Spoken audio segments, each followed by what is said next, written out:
कहानी शुरू होती है एक ऐसे खौफनाक जंगल से जहां इंसानों की दुनिया लगभग खत्म हो चुकी है। चारों तरफ सिर्फ घना जंगल और खतरनाक राक्षस हैं। इसी जंगल के बीच एक छोटी सी झोपड़ी में दो भाई नोलन और सैम अपनी माँ के साथ रहते हैं। उनकी माँ ने झोपड़ी को पुराने शास्त्रों की मदद से इस तरह बनाया है कि राक्षस उसके अंदर प्रवेश नहीं कर सकते, लेकिन जंगल में सामान जुटाने के लिए बच्चों को बाहर जाना ही पड़ता है। इसलिए उनकी माँ ने एक सख्त नियम बनाया है। दोनों भाइयों की कमर से एक रस्सी बंधी रहती है और रस्सी का दूसरा सिरा झोपड़ी से जुड़ा रहता है। माँ उन्हें हमेशा समझाती है कि चाहे कोई भी मुसीबत आए, रस्सी को कभी मत खोलना। दोनों भाई अब तक इस नियम का पालन करते आए थे, लेकिन एक दिन हालात बदल गए। शिकार की तलाश में नोलन और सैम झोपड़ी से बाहर निकले। रस्सी की लंबाई सीमित होने के कारण वे ज्यादा दूर नहीं जा सकते थे। ऊपर से उस इलाके में मौजूद ज्यादातर जानवर भी अब खत्म हो चुके थे। नोलन काफी देर तक इधर उधर तलाश करता रहा, लेकिन उसे कुछ नहीं मिला। तभी उसकी नजर जमीन पर पड़े एक चिड़िया के अंडे पर पड़ी।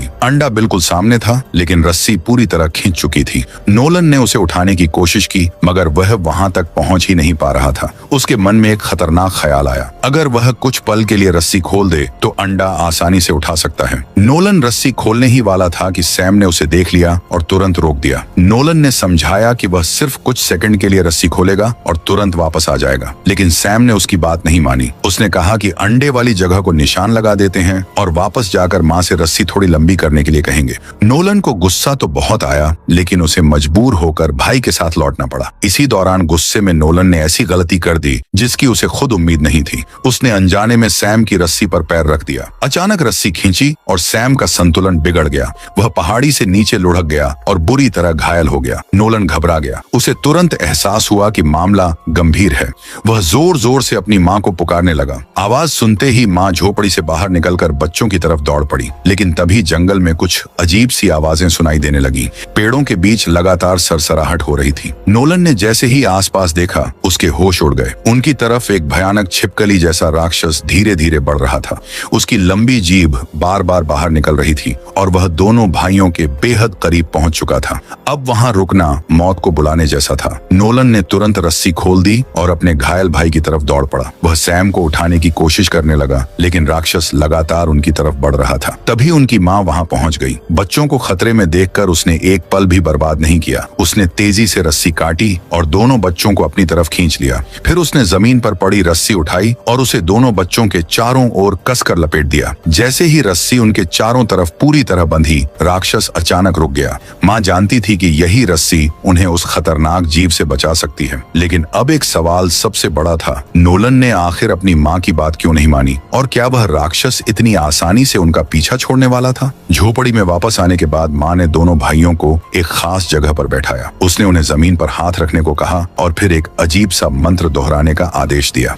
नोलन और सैम कुछ समझ नहीं पा रहे थे, लेकिन माँ की सख्ती के कारण उन्होंने वैसा ही किया। इसके बाद माँ ने दोनों को कुछ समय के लिए भंडार घर में रहने को कहा। बच्चों की परेशानी देखकर आखिर माँ ने उन्हें सच्चाई बताई। उसने कहा कि जंगल में रहने वाले राक्षस सिर्फ हमला ही नहीं करते, बल्कि अपना रूप बदल सकते हैं और इंसानों के शरीर पर कब्जा भी कर सकते हैं। अगर उन्होंने सावधानी नहीं बरती तो कोई राक्षस इंसान का रूप लेकर चुपचाप उनके घर में घुस सकता है। इसी वजह से माँ ने घर के अंदर कई सुरक्षा उपाय कर रखे थे। भंडार घर में भी ऐसी रहस्यमयी चीजें छिपी थीं, जो किसी बुरी शक्ति को दूर रखने में मदद करती थीं। माँ की बातें सुनकर सैम को तो यकीन हो गया, लेकिन नोलन के मन में सवाल अभी भी बाकी थे। उसने सैम से पूछा कि क्या उसने उस राक्षस के बारे में कुछ अजीब देखा था। सैम ने बस इतना कहा कि वह जीव उसे पकड़ नहीं पाया। नोलन ने तुरंत एक और सवाल कर दिया, अगर सच में कोई राक्षस उनके घर में घुस सकता है तो उनका छोटा कुत्ता अब तक सुरक्षित कैसे है? इस सवाल का कोई जवाब नहीं मिला। आखिरकार नोलन ने तय किया कि वह अपनी माँ की बातों पर आंख बंद करके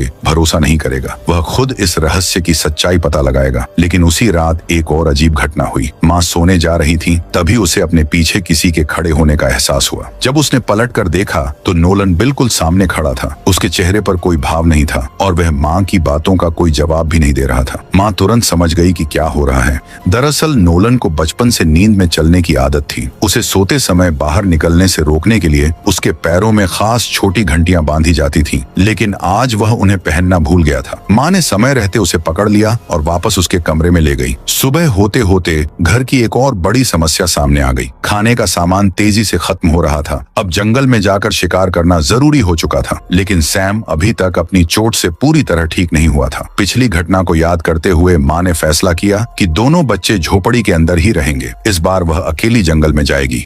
ज्यादा दूर तक पहुंचने के लिए उसने घर से बंधी रस्सी को ही लंबा करने का तरीका निकाला। उसने 3 लंबी रस्सियों को आपस में जोड़ दिया। अब वह पहले से कहीं ज्यादा दूर तक जंगल में जा सकती थी, लेकिन उसे बिल्कुल अंदाजा नहीं था कि जितना दूर वह जाएगी उतना ही बड़ा खतरा उसका इंतजार कर रहा है। जंगल में शिकार की तलाश करते हुए नोलन की माँ की नजर अचानक एक कौए पर पड़ी। वह जमीन पर रखे खाने को लालच से चुग रहा था। माँ ने तुरंत अपना निशाना साधा, लेकिन तभी उसकी आंखों के सामने एक भयानक दृश्य आया। उसे लगा जैसे सामने नोलन खड़ा है और उसका चेहरा खून से सना हुआ है। माँ एक पल के लिए बुरी तरह घबरा गई, लेकिन अगले ही क्षण उसे एहसास हुआ कि वह सिर्फ एक भ्रम था। उसने दोबारा कौए पर निशाना लगाया, मगर तभी नोलन की परछाई जैसी आकृति फिर उसकी आंखों के सामने दिखाई दी। इस बार वह अपना निशाना संभाल नहीं पाई। कौवा मौका पाकर उड़ गया। माँ ने इसे अपने बढ़ते तनाव और बच्चों की चिंता का असर समझा। शिकार हाथ से निकल चुका था, इसलिए उसने जंगल से पेड़ की छाल इकट्ठा करना शुरू कर दिया। लेकिन सिर्फ छाल से परिवार का पेट भरना मुश्किल था। सैम अभी घायल था, इसलिए नोलन को भी अपनी माँ की मदद करनी पड़ रही थी। तीनों मिलकर छाल इकट्ठा कर रहे थे कि अचानक नोलन को महसूस हुआ जैसे कोई उसके पीछे से बहुत तेजी से गुजरा हो। वह तुरंत पलटा, लेकिन वहाँ कोई नहीं था। उसने आसपास देखा तो उसके होश उड़ गए। माँ भी गायब थी और सैम भी। नोलन अकेला जंगल के बीच खड़ा था। तभी उसकी नजर अपने टखने पर पड़ी। वहाँ एक छोटी सी घंटी बंधी हुई थी। उसे देखकर नोलन चौंक गया, क्योंकि ये घंटियां उसे सिर्फ सोते समय पहनाई जाती थी। अचानक उसे सब समझ आने लगा। जो कुछ अभी हुआ था वह असल में सपना था। अपनी नींद में चलने की आदत के कारण नोलन शायद बिना जाने घर से बाहर निकल आया था, लेकिन तभी उसे एक और बात याद आई। उसके पैर में अब वह घंटी थी ही नहीं। नोलन के अंदर डर फैल गया। उसने अंधेरे जंगल को ध्यान से देखना शुरू किया। एक एक पेड़ और झाड़ी को गौर से देखने के बावजूद उसे कुछ असामान्य नजर नहीं आया। कुछ समय बाद जब उसकी आंख खुली तो उसने खुद को एक ठंडे भंडार घर के अंदर बंद पाया। नोलन ने दरवाजा पीटना शुरू कर दिया और माँ को आवाज लगाई, लेकिन बाहर से कोई जवाब नहीं आया। पूरी रात वह उसी बंद कमरे में पड़ा रहा। सुबह जब दरवाजा खुला तब तक वह खुद को रोक न पाने के कारण कपड़े गीले कर चुका था। नोलन को बहुत शर्मिंदगी हुई और उसके मन में अपनी माँ के लिए नाराजगी भी बढ़ गई। माँ को लगा कि शायद उसने बच्चों पर जरूरत से ज्यादा सख्ती कर दी है, इसलिए उसने माहौल ठीक करने के लिए घर में रखी एक बेहद कीमती चीज बाहर निकाली। वह एक पुराना कैमरा था। माँ ने दोनों भाइयों को बताया कि यह कोई साधारण कैमरा नहीं है, इससे केवल एक आखिरी तस्वीर ली जा सकती थी। बच्चों की उत्सुकता बढ़ गई। माँ ने यह खास मौका सैम को देने का फैसला किया। कैमरे को देखते ही दोनों भाई बाकी सारी बातों को भूल गए और धीरे धीरे नोलन के मन में अपनी माँ के लिए जमा हुआ गुस्सा भी कम होने लगा। लेकिन कैमरे वाली खुशी ज्यादा देर नहीं टिक पाई। माँ ने अचानक ऐसी बात कह दी जिसे सुनकर नोलन का चेहरा उतर गया। उसने बताया कि काफी समय से जंगल में कोई ढंग का शिकार नहीं मिला है। भंडार में रखा खाना भी अब परिवार के लिए ज्यादा दिनों तक नहीं चलने वाला। फिर उसने एक ऐसा फैसला सुनाया जिसे सुनकर नोलन भड़क उठा। वह घर के कुत्ते को मारकर उसका मांस खाने वाली थी। नोलन ने तुरंत इसका विरोध किया। उसने माँ से बहस करते हुए कहा कि कुत्ता उनके परिवार का हिस्सा है, खाना नहीं। माँ ने फैसला बच्चों के सामने वोट से करने का सुझाव दिया, लेकिन नोलन को सबसे ज्यादा दुख तब हुआ जब सैम ने भी माँ के फैसले का समर्थन कर दिया। कुछ ही देर बाद कुत्ते को सामान रखने वाले कमरे में ले जाया गया। नोलन चुपचाप सब देखता रहा। जब माँ कुत्ते को मारने के लिए आगे बढ़ी तभी नोलन ने पीछे से चाकू लेकर उसे रोक दिया। अब उसे अपनी माँ की मानसिक हालत पर गंभीर शक हो चुका था। उसने तय कर लिया कि वह माँ को एक बार परखेगा। नोलन ने कमरे की सुरक्षा खोल दी और बाहर निकलकर दरवाजा बंद कर दिया। अब उसकी माँ उसी कमरे में कैद थी। वह लगातार दरवाजा खोलने के लिए चिल्लाती रही, लेकिन नोलन पीछे हटने को तैयार नहीं था। हालात बिगड़ते गए। माँ ने खिड़की पर जोर जोर से हाथ मारना शुरू कर दिया। उसकी आवाज सुनकर सैम भी वहाँ पहुँच गया। दोनों भाइयों के बीच बहस इतनी बढ़ गई कि बात हाथापाई तक पहुँच गई। इसी दौरान माँ ने कमरे के अंदर पड़ी एक चीज उठा ली, लेकिन उससे पहले कि कोई कुछ समझ पाता, नोलन ने खिड़की तोड़कर बाहर निकलने की कोशिश की। तभी उसके पीछे से एक बेहद डरावनी आवाज आई। नोलन धीरे धीरे पलटा।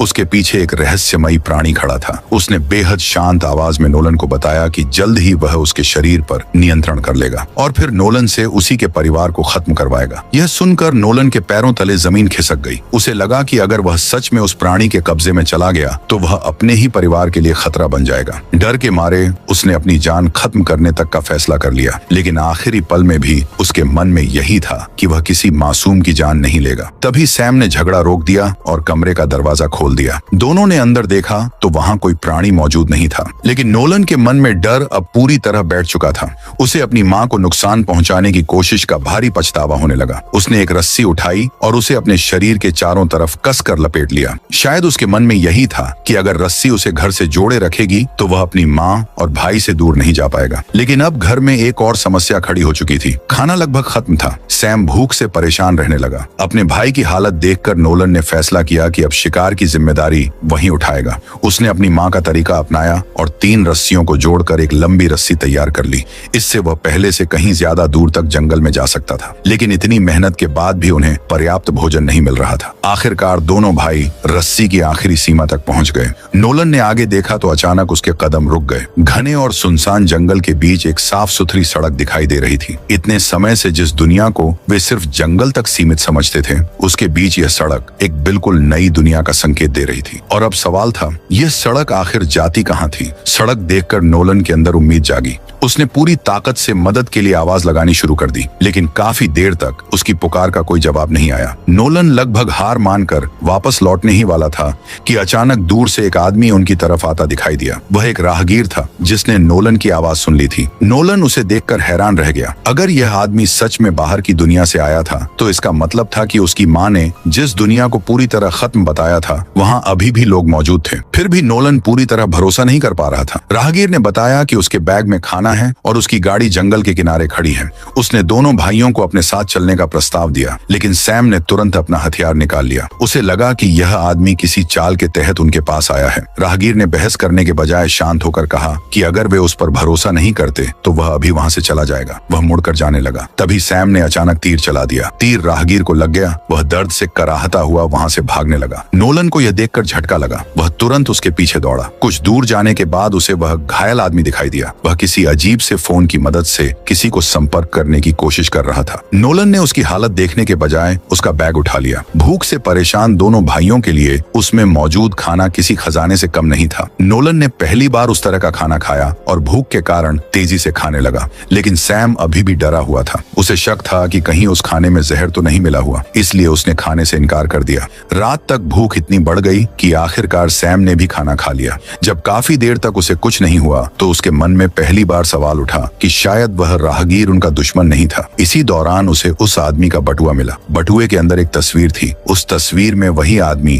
अपनी छोटी बेटी के साथ खड़ा था। सैम तस्वीर को काफी देर तक देखता रहा। शायद पहली बार उसे एहसास हुआ कि जिस इंसान को उन्होंने दुश्मन समझकर घायल किया था उसके पीछे भी एक परिवार था। उस रात सैम घर के दरवाजे के पास बैठा सोच रहा था। उसके लिए बाहर की दुनिया अब पहले जैसी नहीं रही थी। मोमबत्तियों के अलावा उसने पहली बार एक अलग तरह की रोशनी देखी थी। लेकिन तभी घर के अंदर से कुछ आवाज आई। सैम तुरंत उठकर उस तरफ गया। उसने कमरे को देखा मगर वहां कोई नहीं था। तभी उसके पीछे से किसी लड़की की आवाज सुनाई दी। सैम डर कर पलटा। उसके सामने एक लड़की खड़ी थी। वह अपने पिता को ढूंढ रही थी। सैम ने उसके चेहरे को गौर से देखा और तुरंत पहचान गया। वह बिल्कुल उसी तस्वीर वाली बच्ची थी। अब सैम के मन में एक भयानक एहसास पैदा हुआ। शायद उनकी मां ने उन्हें बाहरी दुनिया के बारे में पूरी सच्चाई कभी बताई ही नहीं थी। सैम ने घबराकर लड़की से कहा कि उसने उसके पिता को नहीं देखा, लेकिन तभी उसकी नजर अपने हाथ पर गई। उसके शरीर से बंधी रस्सी का एक सिरा अब उसके हाथ में था और दूसरी तरफ मौजूद टॉर्च देखकर उसे एहसास हुआ कि यह वही चीज थी जो उस आदमी के पास थी। अब सैम के सामने एक ऐसी सच्चाई खुलने वाली थी जो उनके पूरे जीवन को बदल सकती थी। सैम के सामने अब बहुत बड़ा सवाल था। वह लड़की को उसके पिता के बारे में सब कुछ बताना चाहता था, लेकिन तभी लड़की की नजर सामान वाले कमरे के अंदर पड़ी। वहां एक लाश देखकर लड़की बुरी तरह डर गई और बिना कुछ सोचे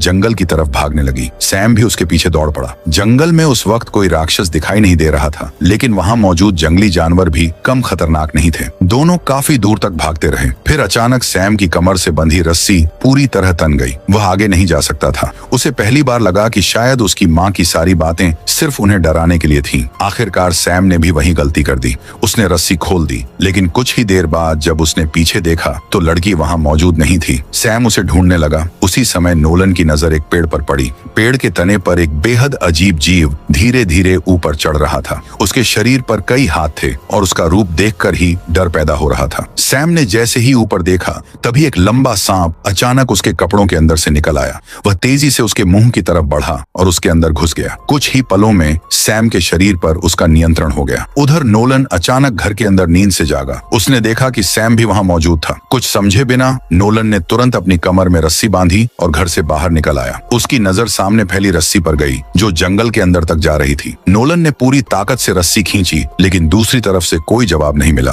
तभी जमीन पर पड़ी टॉर्च उसके हाथ लगी। वह उसे लेकर जंगल में आगे बढ़ने ही वाला था कि दूर से उसे सैम की आवाज सुनाई दी। नोलन तुरंत उस दिशा में दौड़ा लेकिन वहां पहुंचने पर कोई नहीं मिला। अचानक पीछे से सैम दिखाई दिया। नोलन को समझ नहीं आया कि उसका भाई वहां कैसे पहुंचा। फिर भी उसके अंदर एक अजीब सी बेचैनी पैदा हो गई। वह बिना कुछ पूछे तेजी से घर की तरफ भागने लगा। घर पहुंचकर उसने दरवाजा खोला। सैम बिस्तर पर बैठा था और बिल्कुल असामान्य नजर आ रहा था। नोलन को तुरंत अपनी माँ की चेतावनी याद आ गई। उसने सैम का हाथ पकड़ा और धीरे धीरे सुरक्षा वाला मंत्र पढ़ने लगा। लेकिन तभी सैम ने अचानक चाकू निकाल लिया। अब नोलन को यकीन हो गया उसकी माँ जिस खतरे की बात करती थी वह सच था। नोलन भागकर बाथरूम में घुस गया और दरवाजा अंदर से बंद कर लिया। लेकिन सैम ने पलंग को दरवाजे के सामने खिसका दिया। फिर अचानक कमरे में आग लगा दी। धुआं तेजी से फैलने लगा। नोलन के पास बाहर निकलने का सिर्फ एक रास्ता था, खिड़की। वह खिड़की तक पहुंचा और नीचे देखा। ऊंचाई देखकर उसके पैर कांपने लगे। वह छलांग लगाने की हिम्मत नहीं कर पा रहा था। उधर सैम लगातार उस पर नजर रख रहा था। कुछ देर बाद नोलन ने घर में वापस जाने की कोशिश की लेकिन सैम ने उसे रोकने के बजाय अपना पुराना कैमरा निकाल लिया। उसके पास आखिरी तस्वीर लेने का सिर्फ एक मौका बचा था। वह कैमरे से उस पल को कैद करना चाहता था। नोलन जैसे ही भागने की तैयारी कर रहा था तभी अचानक उसके सामने चांदनी आ गई। नोलन को देखकर वह समझ गया कि चांदनी इंसान नहीं थी, वह एक आत्मा थी। नोलन तुरंत स्टोरेज रूम की तरफ भागा। उसने दरवाजा खोला और मन बना लिया कि अब पीछे हटने का कोई रास्ता नहीं है। उसे आखिरी बार इस खतरे का सामना करना ही होगा। चांदनी धीरे धीरे उसकी तरफ बढ़ने लगी। तभी नोलन अचानक उसके पीछे पहुंचा और पूरी ताकत से उसे एक गहरे गड्ढे में धकेल दिया। लेकिन चांदनी इतनी आसानी से हारने वाली नहीं थी। उसने तुरंत पास पड़ी रस्सी पकड़ ली। रस्सी को खींचते ही दरवाजा जोर से बंद हो गया। अब वह एक तरह के पिंजरे में कैद थी। अंदर से उसकी भयानक चीखें गूंजने लगी। लेकिन नोलन को अभी नहीं पता था कि असली खतरा उस पिंजरे के बाहर नहीं बल्कि उसके अपने घर के अंदर मौजूद था। चांदनी कुछ देर तक उस पिंजरे के अंदर बुरी तरह तड़पती रही। उसकी चीखें धीरे धीरे बदलने लगीं और देखते ही देखते उसका असली भयानक रूप सामने आने लगा। नोलन को लगने लगा कि अब उसकी ताकत जवाब दे रही है। लेकिन तभी चांदनी ने अचानक विरोध करना बंद कर दिया। कुछ ही पलों में उसकी आत्मा जैसे किसी पवित्र शक्ति के सामने समर्पित हो गई। नोलन को लगा कि शायद यह डरावना अध्याय अब खत्म हो चुका है। उधर जंगल में लगी आग का धुआं काफी दूर तक फैल चुका था। उसी धुएं को देखकर एक बचाव दल वहां पहुंच गया। नोलन किसी तरह आग के बीच से बाहर निकलने में कामयाब हो गया। बाहर आते ही उसने सबसे पहले सैम के बारे में पूछा। उसने बचाव दल को बताया कि उसका भाई अभी भी जंगल में है। लेकिन बचाव कर्मियों ने उसे हैरान कर देने वाली खबर दी। उन्होंने सैम को पहले ही खोज लिया था। सैम बेहोशी की हालत में मिला था और उसे सुरक्षित निकालकर एक हेलीकॉप्टर में रखा जा चुका था। अपने भाई को सुरक्षित देखकर नोलन ने राहत की सांस ली। कई सालों से जिस दुनिया को वह सिर्फ डर और राक्षसों की जगह समझता आया था, अब उसे पहली बार लगा कि शायद उसके सामने एक नई जिंदगी शुरू होने वाली है। उसे लगा कि अब वह और सैम इस बंद दुनिया से बाहर निकलकर सामान्य जिंदगी जी सकेंगे। लेकिन नोलन को असली खतरे का जरा भी अंदाजा नहीं था। बचाव के दौरान कैमरे में खींची गई आखिरी तस्वीर जब सामने आई तो उसमें एक भयानक राज छिपा हुआ था। तस्वीर में सैम के कंधे पर किसी प्राणी का हाथ दिखाई दे रहा था और सबसे डरावनी बात यह थी कि वह वही प्राणी था जिसे नोलन समझ रहा था कि वह कमरे के अंदर खत्म हो चुका है। सैम उस वक्त बिल्कुल शांत दिखाई दे रहा था। नोलन ने उसके चेहरे पर छिपे उस खतरे को पहचाना ही नहीं। यानी जिस डरावनी दुनिया से वे बचकर निकले थे, शायद वह दुनिया अब भी उनके साथ बाहर आ चुकी थी और इसी रहस्य के साथ कहानी खत्म हो जाती है।